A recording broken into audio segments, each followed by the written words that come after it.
Today's tech tip, Caption This, uses Google Drawings or Google Slides where students can participate in a fun, deep thinking Google Drawings activity. We're going to highlight 4 different ways that you could quickly apply this in your classroom.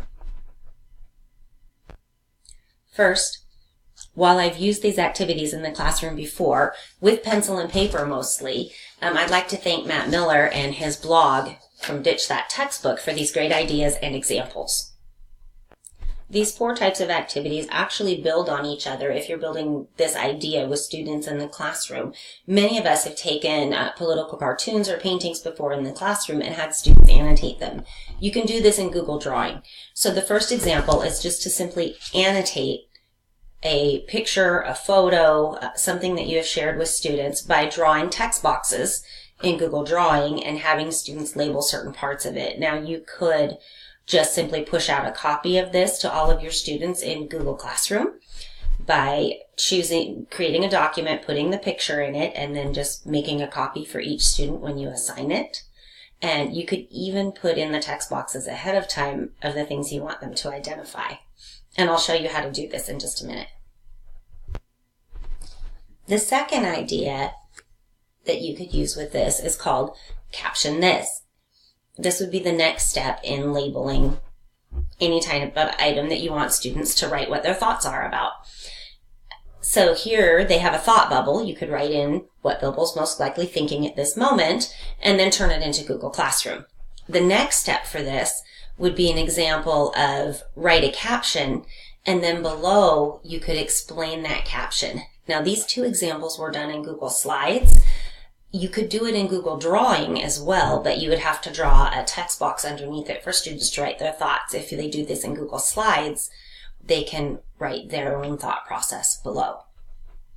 And the third activity that you could do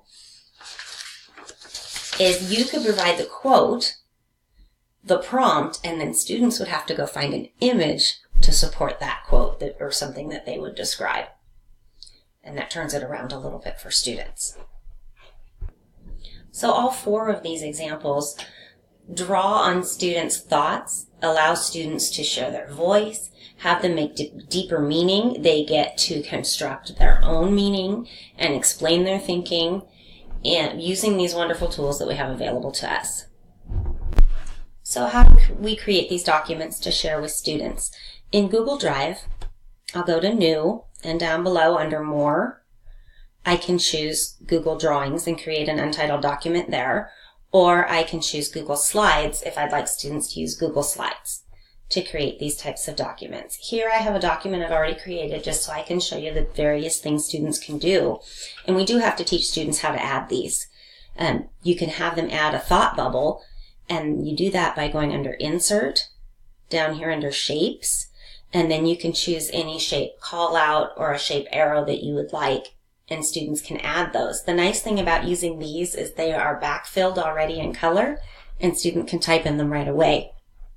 Another way students could annotate a picture would be to insert a line, like I have here. This is simply a black line, but maybe I'd like it to be a little thicker, and here students would have to manipulate that.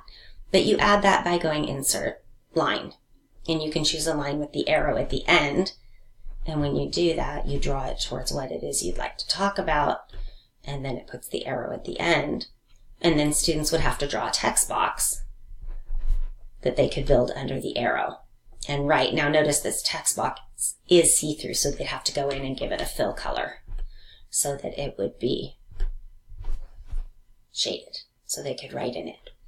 And then because I'm in a Google Draw program, if I'm a student and I would like to write a summary sentence or something down at the bottom, I would simply draw a text box and write it in there. And then as students, I can hit Save.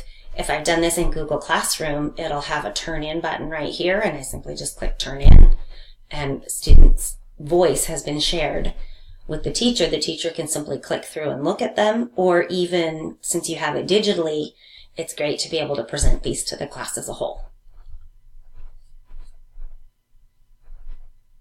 And as a bonus example, again from ditchthattextbook.com, an idea would be to have students create a math problem They would write their math problems down on paper. They could take a screenshot of it or hold it up and take a picture like this student has done. And then they could annotate to explain what they did and then turn it in Google Classroom or share it with their teacher.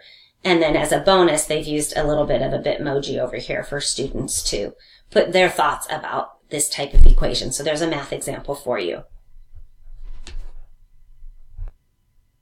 Again, if you're interested in more of the reasons why or how these types of activities challenge students to deeper levels of thinking, check out the article called Caption This, a fun, deep thinking Google Drawings activity. And have a great week.